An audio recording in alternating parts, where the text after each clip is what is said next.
porque no es un tema de las últimas horas, es un tema que viene ya desde hace varios días, desde hace buen tiempo, porque además a ello habría que sumar que desde noviembre del año pasado el sistema penitenciario fue declarado en emergencia por 2 años. A ello lo ocurrido también la semana pasada en el penal de Lurigancho, en donde fugó un interno, pero además también al día siguiente ocurrió algo similar en el penal Pixi de Chiclayo. Es decir, se han producido una serie de informaciones en el sistema penitenciario que hace que no solo pongamos las barbas en remojo, sino que también tengamos que enfrentar esta situación. Estamos en contacto justamente, vamos a pedirle que le levanten el retorno porque nos indican por interno que tienen muy bajo la señal, al doctor Cristian Solano, exdirector del Centro Juvenil de Lima. Doctor Solano, buenos días, gracias por atendernos. Buenos días y gracias por la invitación. Sí, por favor. Usted en unas declaraciones que repasaba el día de ayer a varios medios de comunicación señalaba de la necesidad de reforzar los protocolos de seguridad y de que la infraestructura del local conocido como Maranguita también requiere un análisis profundo, es decir, los albergues no cumplen con el objetivo, decía usted. Horas después hemos conocido por parte de las autoridades de justicia que se proyecta el traslado, o mejor dicho, que se va a reubicar lo que se conoce como el Centro de Rehabilitación de Jóvenes de Lima, Maranguita. Se los va a llevar a otro lugar, aunque no se ha especificado en detalle la zona. Esto de alguna manera puede ser un primer paso para ir saliendo de esta crisis penitenciaria que enfrenta el Perú. Gracias por la pregunta. Es un paso inicial el tema de la reforma del sistema juvenil peruano. Un dato importante que yo mencionaba es el siguiente, ¿no? A la fecha, en la historia del Perú, nunca se ha construido un centro juvenil para adolescentes.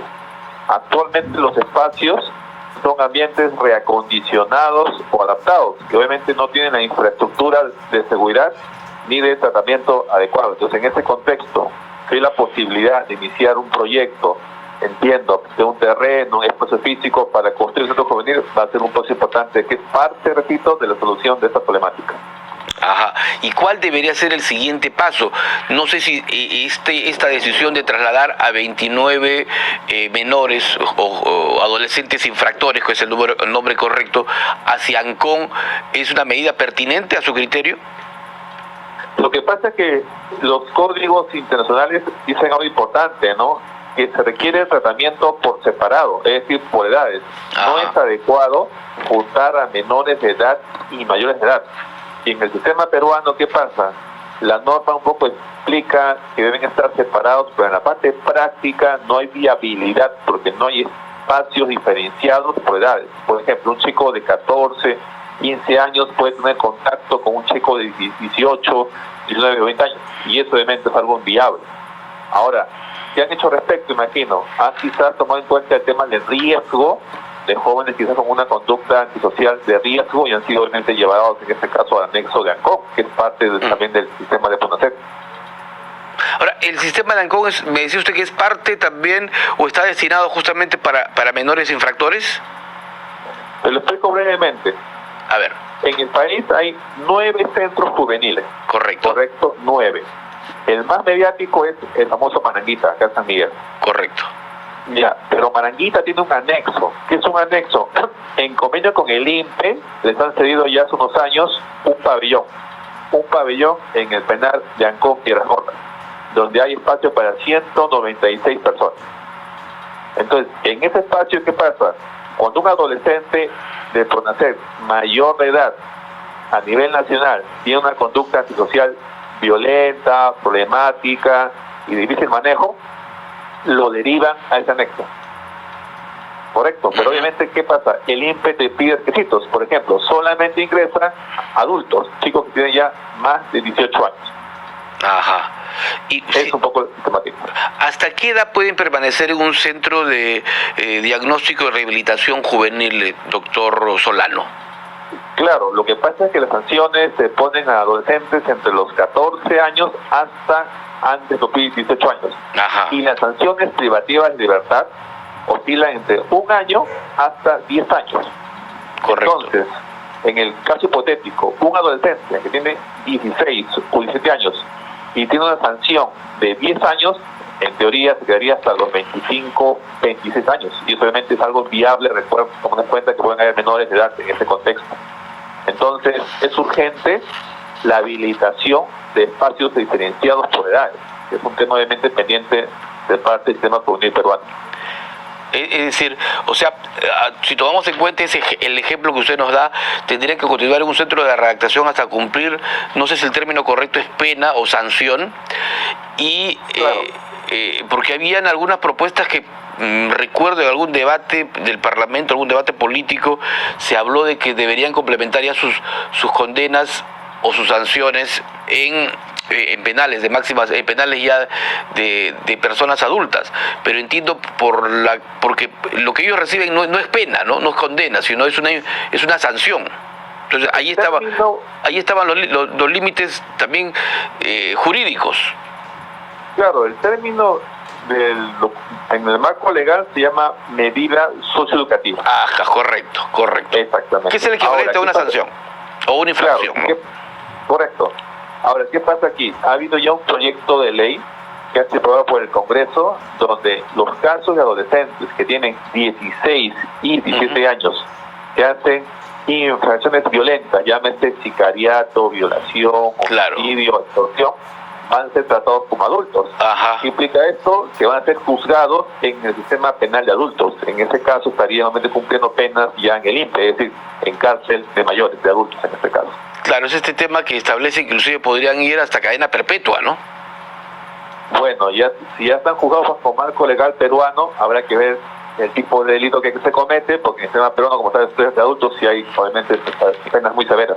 Claro, claro, en el caso de los sicariatos, cuando se puso en debate este tema debido a que las organizaciones criminales consiguen o contratan a menores para actuar justamente amparándose en el sistema normativo legal peruano. Correcto. A propósito de ese tema, doctor Solano, ¿cuán viable es esa norma que está siendo discutida en el Parlamento? ¿Hace bien al joven o por el contrario, al contrario, lo vuelve ya en un delincuente para muchos ranqueado? Claro, el tema es el siguiente, ¿no? Lamentablemente ya ha sido aprobado en segunda instancia por el Congreso y ya pasó al Ejecutivo. Ajá. Que está, entiendo, en espera de la promulgación. Ahora, aquí el punto es el siguiente, un análisis técnico de la norma. Es decir, ¿qué buscamos con la norma? ¿Buscamos reducir el crimen o buscamos simplemente el castigo?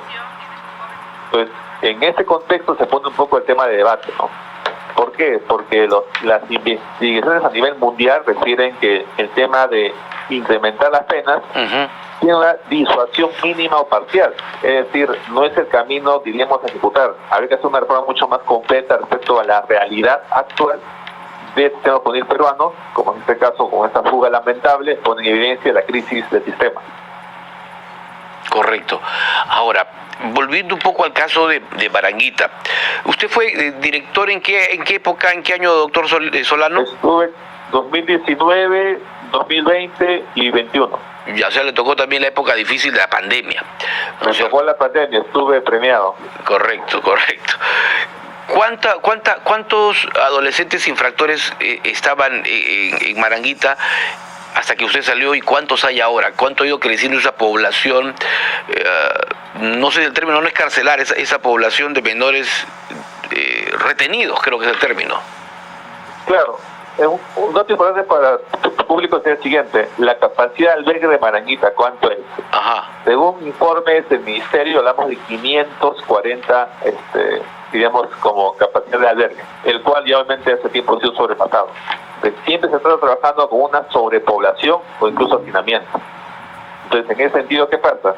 Hay ciertas dificultades en el manejo de la población, y este es un tema histórico, ¿no? Claro. Obviamente la población de adolescentes infractores se ha ido levemente incrementando. No es un número exponencial, es cierto, pero sí se ha incrementado, y obviamente esto implica un esfuerzo de parte del gobierno y los decisores políticos para tomar medidas respecto a qué hacemos en esta realidad de atención con esta población que requiere obviamente un trabajo muy especializado al respecto.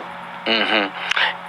Y yo, para no quitarle mucho tiempo, porque digo que usted va a estar en clase, esta decisión de llevarlos al penal de Ancón, en donde usted nos explicaba al inicio, hay justamente un ambiente para más de 100 personas o adolescentes infractores. 196, sí. 126, ¿verdad? 196. 196, casi 200. Entonces, ahora estos jóvenes se van a quedar allí a terminar sus condenas, sus sanciones, Así es, correcto. ¿Y dónde debería estar ubicado este nuevo centro de juvenil que se ha anunciado por parte de las autoridades? ¿Qué zonas serían las más, digamos, las más propicias? Claro, la norma internacional se refiere y recomienda que los centros privativos de libertad para adolescentes, en este caso, tienen una infraestructura diferenciada de adultos, punto uno. Punto dos, tienen que estar en las periferias de la ciudad. Obviamente en zona urbana no es adecuado por un tema de riesgo y de protocolos de seguridad que obviamente ahora se han puesto en evidencia. Es un punto importante. Segundo, el tema de tener ambientes diferenciados por edades. Entonces, esperemos que el gobierno pueda elegir un espacio adecuado, idóneo, donde obviamente haya una capacidad de seguridad importante y segundo, que no haya un riesgo mínimo a la población colindante. Correcto, sin duda, correcto. La pregunta final, doctor Solano, está referida justamente a si es esta digamos situación de fuga que se dio ayer de 9 jóvenes, las medidas de seguridad dentro del centro de reactación de Maranguita son escasas, porque se habla incluso hasta complicidad, porque entiendo que ha tenido que pasar como dos sistemas de seguridad para poder fugar con una soga.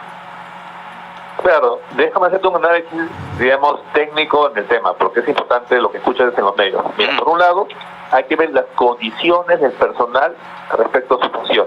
Por ejemplo, son sobrepasados, hay muy poca gente de seguridad, hay pocos seguridades sociales que hacen el anillo de seguridad inicial y luego los agentes, entonces la condición de abordar esta población es deficiente, punto uno. Punto dos, se espera un trabajo que haya también tecnología, llámese cámara de vibración y obviamente tecnología para poder manejar este tema. Y segundo, en el sistema hay mucha gente que hace un trabajo muy loable y muy adecuada. Y también quizás habrá personas que de repente están fuera de esta línea. En este caso, ¿qué es lo adecuado? Hacer una investigación y que la investigación nos dé esa respuesta en el tema, ¿no? O sea, por un lado, este tema de las condiciones laborales del personal, por otro lado, obviamente, que haya una responsabilidad a nivel de negligencia, remisión de funciones, y en caso suceda lo que tú me dices, que haya alguna conducta ya dolorosa, bueno, claro, porque hay un poco la porque hay 9 personas detenidas, ¿no?, entre trabajadores y agentes penitenciarios. Es correcto, hay gente que está detenida y lo cual también obviamente implica una investigación mucho más rigurosa en el tema, ¿no? Esperemos que sí. Esta deficiencia en la seguridad, doctor, no es de ahora, doctor Solano, ¿no? Porque años atrás las fugas eran más seguidas incluso. Es un tema histórico, pero algo importante, mira, Maranguita no es un centro construido para esta finalidad. Claro, la Maranguita zona va tampoco. A cumplir 80 años. Y Maranguita, cuando empezó en 1945, imagínate en esa época, era un albergue para niños, para gente que estaba en abandono social. Y el gobierno tomó ese espacio para darle una adecuación. Entonces, el diseño del centro no está para esta finalidad. Entonces, obviamente, hay muchos puntos ciegos, vulnerables y antiquísimos. Entonces, obviamente, la condición de seguridad no es idónea para este tipo de población. Claro. Y lo mismo creo que también ocurre en el Hermelinda Carrera, ¿no? Claro. Bueno, ahora el centro de menores se llama Santa Margarita, que es el de las adolescentes. Que era Hermelinda Carrera antes, correcto. Perfecto. Sí. Doctor Cristian Solano, muchísimas gracias, muy amable por este contacto y lo dejamos ya para... Muy amable. Sí, gracias. Buen día. El doctor Cristian Solano,